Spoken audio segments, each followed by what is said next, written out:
Dances of Us shares the journeys of dancers and communities from underrepresented backgrounds. Each episode highlights how movement becomes a language of identity, memory, resistance, and hope. Hello, my name is Larna, and I am the host of Dances of Us podcast. Today, we are together with Mahsid Alavi. Mahshid is a live performance artist, filmmaker, and facilitator from Tehran. With roots in Iranian dance and growing multidisciplinary practice spanning live performance and film, Mahshid's work explores emotional landscapes of immigration, identity, and connection.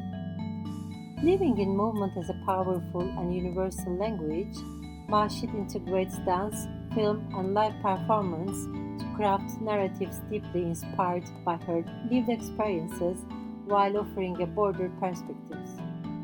Mahshid strives to bring people together, fostering dialogue and creating connection.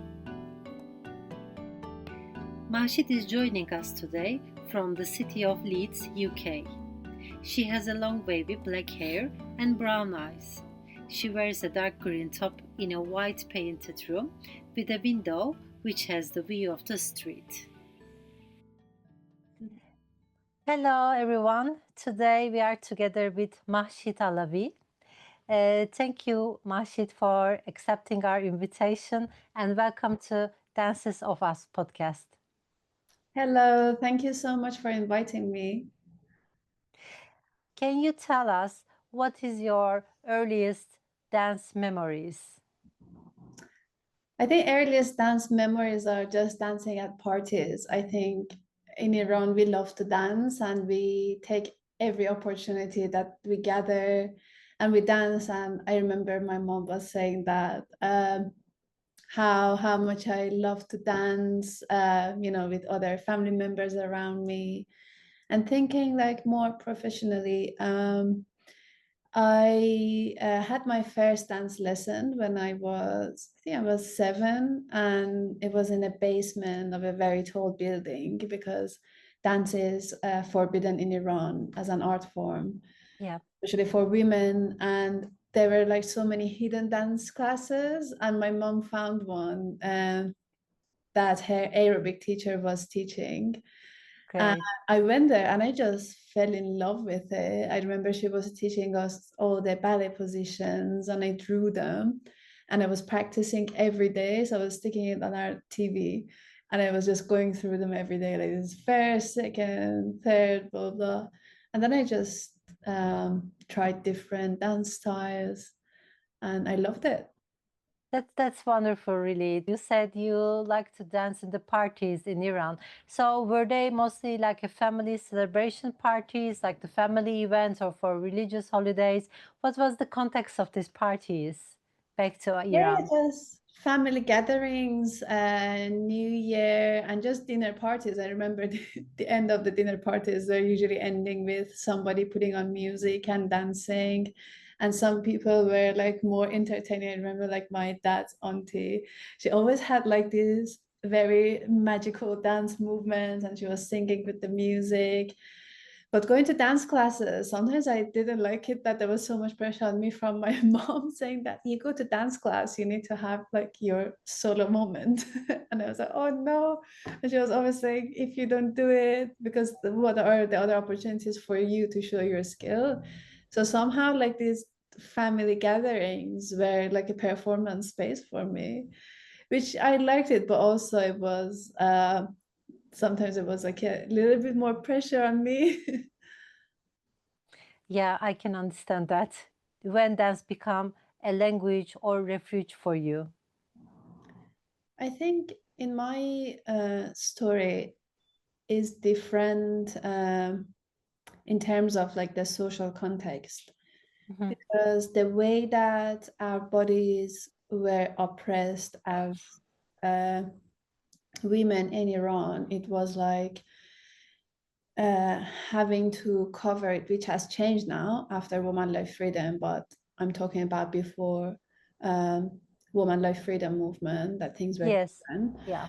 Um, and then I had to, when I was going to a dance studio or my dance class or even like my own bedroom and dancing, it was like maybe at that point I wasn't thinking this way, but it was such a freeing moment, you know, going to this dance class that not only the art form is forbidden, but my body was forbidden. And Mm. suddenly, you know, coming out of it and expressing ourselves, and sometimes performing for other women. So I think that moment itself was very, very precious.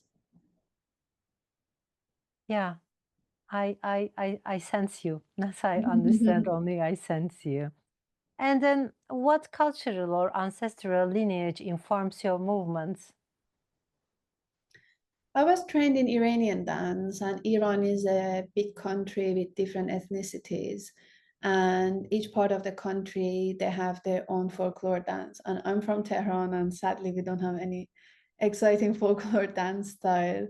But I learned in the company that I was at, the dance group that I was at, that we were learning a bit from each part, but some of them are extremely difficult if you're not from that part of the country, because it's about that culture, you know, it's about what you hold in your body, just being there, being from there and raising in that culture. For example, northeast of Iran, Khorasan, they have this amazing dance that some of them are with the stick, like for example, we learned that, or Kurdish dance or Turkish dance, the dance from the south of Iran. You know, there are so many different styles, but my dance teacher learned this unique movement, dance language that she created herself, that she was referring as like the national Iranian dance. So that's what I learned. Sadly, I didn't get the chance to learn every folklore dance from every part of Iran, but there are traces of that in my practice. Still nowadays, in your practice, you mean?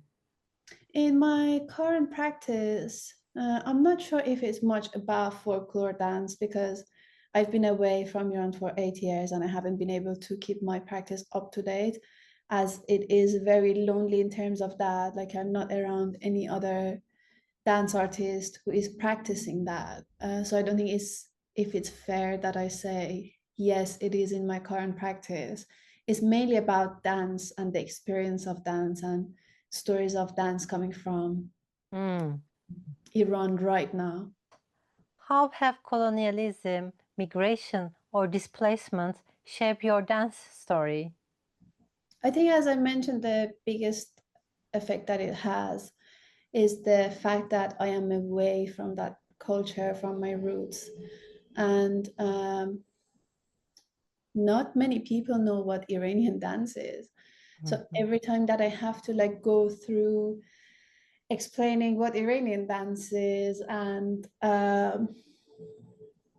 explaining like the movements and then bringing, it can go both ways. Like sometimes I feel like it can be like the other end of being a very not known form, or very expected to be something very folkloric, rather than seeing me as a person who chooses to what to take from it, if I'm clear. Like, I've been at a residency that there were it was a time for us to play, and then somebody was saying that maybe bring some folklore Iranian dance, but I don't know, I just found that very strange. But I currently dance with a friend in Iran that we are doing it online. So that's my way of keeping up to date, if that's what we want to call it, to like the current practice of like what she does, what I do. But I don't know. I feel like, especially in the beginning, everything was like measuring my dance practice with contemporary dance or Mhm. with ballet. Like, if I'm not a contemporary dancer, I'm not a dancer. If I'm not a ballet dancer, I'm not a dancer. Just because my dance practice comes from Iran, and it's an art form that is not known here, so it's not valid. So I had those thoughts for a very long time, and I still have. Like, can I call myself a dancer if I'm an Iranian dancer? And should it be a folklore known dance style that doesn't fit anywhere, so it's excluded from everything else? Yeah, thank you for these explanations because what I'm hearing in that residency, what people has been expecting from you was just a materialization of an Iranian dance. As you said, this classification and the hierarchy or in dance, like the highest dance form, once upon a time it was the ballet. Being a good contemporary dancer was really somehow a scale.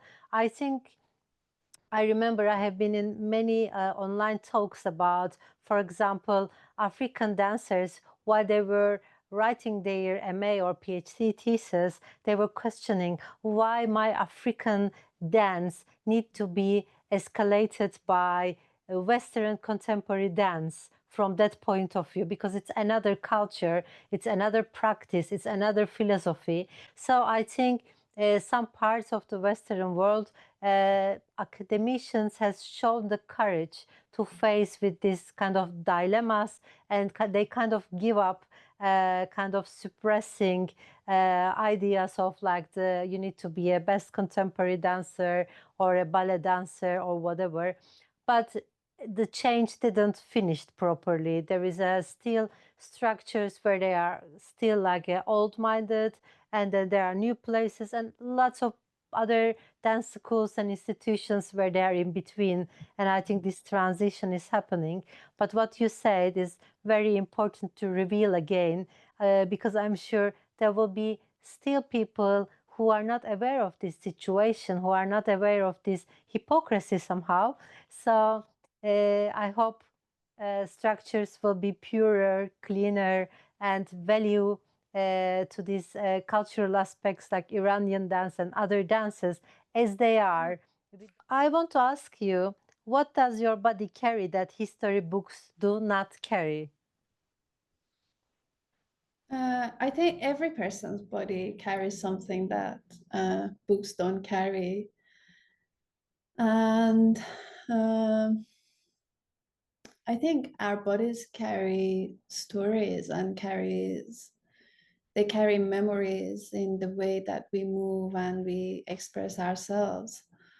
And if I want to talk about myself, it's probably, and talking specifically about dance, I think I come from a very strict dance practice back home, and I feel like my body was always feeling this tension, and it had added another layer of the oppression in the society that was there, but also how strict my dance teacher was, that I could never free. I still cannot free my body fully. And comparing to before, I think it has slightly been freed a little bit. Um, I think that is my answer, what it carries. Yeah, slightly Thank freer. Yeah. And in what ways does your dance resist to forgetting? Um, I think because I live in the UK is both ways, because it is about oppression in Iran on one side, but also my body as an immigrant body here that is not from this country. And there's this resistance of like just existence and being seen and being heard in this country. But if I go back to my Iranian self, if I was in Iran, it was another way of fighting and resistance of just my body being seen. So I think since moving, this has just changed shape from one to the other. Yes, dancing is not a forbidden art form here, but my whole presence is questioned in this country, if that's the best way of wording it. But um, there are other limitations that come with that. Um, yeah. Thank you. And I want to ask you, have you ever felt othered in your field or practice? How has that shaped your expression? I think it's as I mentioned before, because of this dance style that I'm working, I've always been othered in terms of dance, and I am being othered as a foreigner here, or as somebody who sounds like this, who looks like this, who moves like this. Uh, so I have been othered, but um, specifically talking about dance, I think the whole journey that we have in Iran, the way that we dance, the spaces that we dance, are shaping us in a way that is different with other dancers. For example, we never had like big dance studio spaces. I was always rehearsing in my bedroom, and the dance class that I was going to was a tiny room. And we never got used to being traveling in space, or like having big movements, uh, Mm. or doing from all those, traveling from one corner of the room to the other. When we were working in theater, that was slightly better, but in general, that has shaped my practice in a way that when I'm here in a dance studio, I am being othered because I am not capable of doing all those things. And my body Mm. is not used to moving in that way, or using the floor, for example. That's not that's not my way of moving at all. But sometimes I feel like, oh, if I'm moving with other people, or if I want to be included, I should be able to do those things. But that's not how my body was shaped to move. And then what does visibility means for you? I think it's different in each context. Sometimes visibility can be visibility in social media, can be how I present myself in the art scene, like how much I'm being seen, how much I'm being heard. In the commercial context, like what do I tick boxes to be seen in a commercial world, or in an artist world? Uh, yeah, so I think it is very different in each context. Yeah, I don't think I can have a complete answer to that. How does the landscape shapes your movements? I think since moving to the UK, my practice have been, if I'm talking specifically about Iranian dance, uh, been feeling really lonely because I'm not around my dancer friends that we used to move together. So it's mainly me in a dance studio. But recently, I've been lucky enough to be dancing with my friend in Iran, uh, which is amazing, but it's different when you're next to somebody else. So that's specifically about Iranian dance, but I work with amazing communities um, that I have the privilege of working as a facilitator, and just being around other people and sharing moments that we move together, and every person moves in their own beautiful, unique way. It has been really expanding the way that I see dance, the way that I see movement, and also changing the ways that I was seeing dance, the ways that I was trained to be a dancer. And it's so freeing, it's amazing. So I'm very thankful of that. Uh, and I love working as a collective, I love being in a group. But also, on the other hand, if I want to go back to Iranian dance, it is very lonely. Yes, what I'm understanding is you are teaching, you're giving there something, and what is coming back from there is also shaping your dance and your point of view to dance. Am I right? Yeah, yeah, yeah. Okay, how does your relationship between your body and more than human world? I am very interested in the concept of water in my practice, and especially that it is connected to um, the mythology and the goddess Anahita. And I see Iranian dance as like a very flowy and very fluid dance art form. So water is definitely my uh, one of my favorite elements in the nature.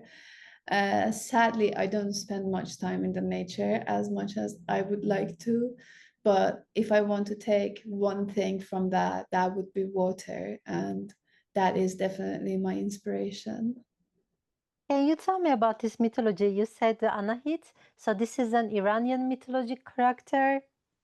Anahita is the goddess of water, yes, and it represents fertility and it's the equivalent of Aphrodite. Uh, Yeah, yes. I mean, it is familiar for me because we have the same character in Armenian mythology called Anahit. oh, amazing. Yeah, Yes, and yeah, it is the probably the equivalent same. to Yeah. Athena. Okay. And I love to reimagine Anahita's story. Like, what if Anahita got angry one day and yeah, things change because of sadly of what is happening in Iran in terms of drought. And one of the most beautiful lakes in Iran is dry now. So I keep thinking about Anahita and the water. Mm. Yeah, I hear you. And then, Mahshid, how do you share your practice with others? Yeah, as I mentioned, I got this privilege of working with other communities, and there's this community that I work with in Leeds. They're amazing, amazing women coming from different places in the world, and luckily and like thankfully, they have uh, a big interest in moving and dance. And I think because especially that I come from this background of like being very strict and everything should look beautiful and the forms should be perfect and learning dance. I think also I got the lesson from that in my own practice and the way that I facilitate, I really wanna host an environment that people are free to choose to move in their own ways and like teaching each other rather than me teaching anybody. um, so everyone bring their own movements and we celebrate together and we talk about different occasions that we dance.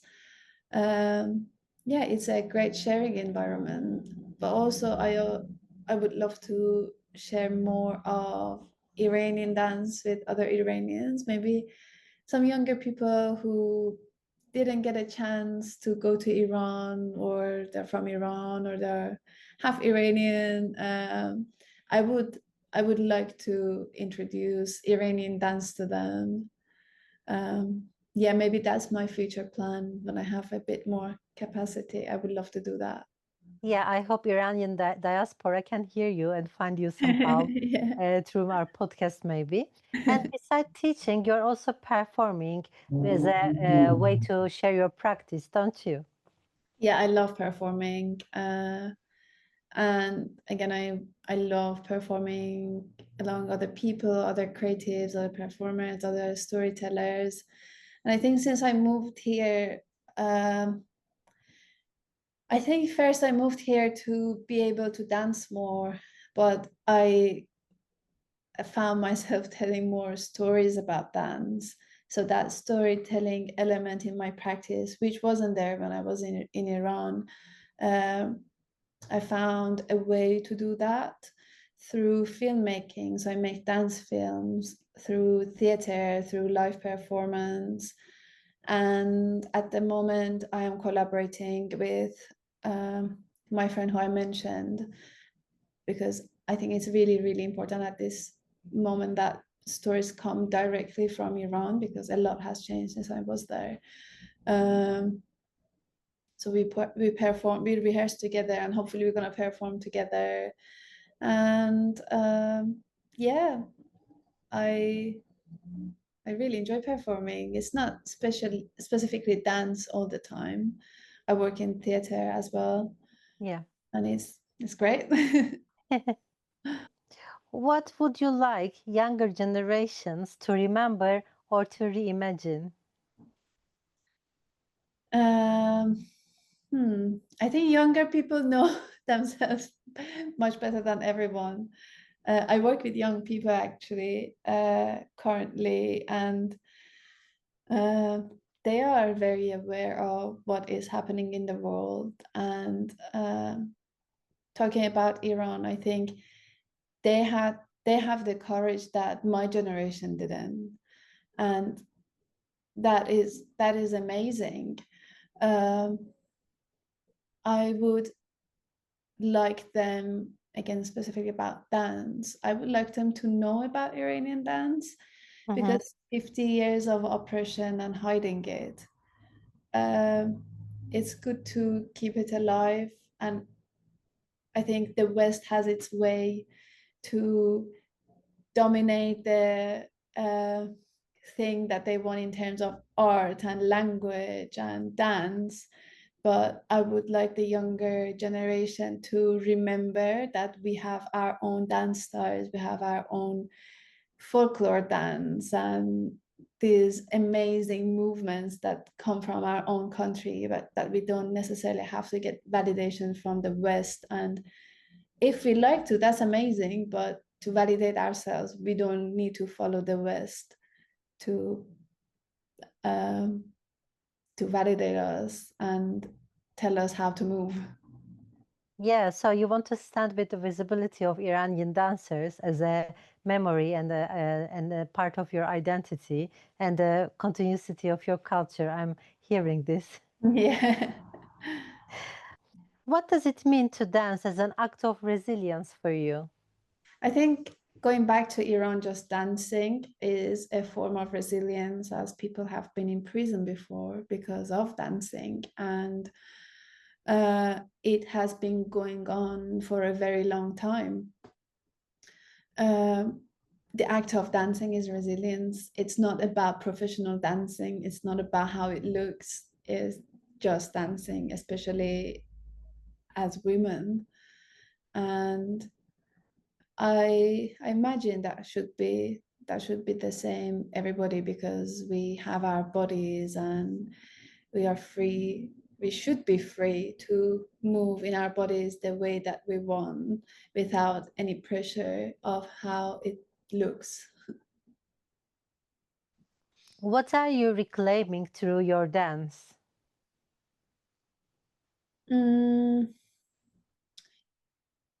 I think more than reclaiming something individually, now the collective memory and what we want to say as a collective is more important to me at this stage. But just carrying on dancing is reclaiming who I am and why I started dancing first, and um, overcoming that censorship that people find ways to do that all the time in Iran. And I would like people to just come together and reclaim their freedom, the space that should be theirs. They shouldn't fight for dancing, uh, and express themselves. I think that's what I would like to see now, um, even if it's like through very, very small ways of doing things. For example, when Instagram accounts of dancers, even like somatic practitioners, are being blocked just because they move. I think posting a video of a dance um, of a dancer is claiming that space for themselves. It's just being there. Okay, I want to thank you again for this sharing, because when we are not living in that reality, we don't know really how far a pressure can go on body and the bodily practices. Okay, we come to our last question. I want to ask you, if you could design a world where your dance was fully seen and valued, what will be your dance or choreography would look like? I think it would be a choreography of a collection of all the dancers in Iran, everybody being able to express themselves and move freely and celebrate dance however they like to. I think that definitely gonna look like that. Thank you very much for Mahshid for your time and your wonderful answers. I'm sure it will be very interesting and opening new point of views for our listeners. Would you like to say something at last? Yeah, I just want to thank you and thank, yeah, hopefully one day everybody gonna be free and be able to dance and celebrate who they are, where they are, um, in homeland. Yes. So I am also agree with you. Let's say amen to this wonderful wish. And then I wish you a wonderful day. And thanks again for joining us. Have a good day. Bye bye. Thank you. Thank you so much. Thank you for listening to Dances of Us podcast. I hope you enjoyed our time together. Before we close, take a moment to check in with your body. How do you feel right now? Which parts wanted to move? Remember, the body holds stories, and it has the power to transform them too. I'm your host, Lerna Babikyan. Take care and see you next time.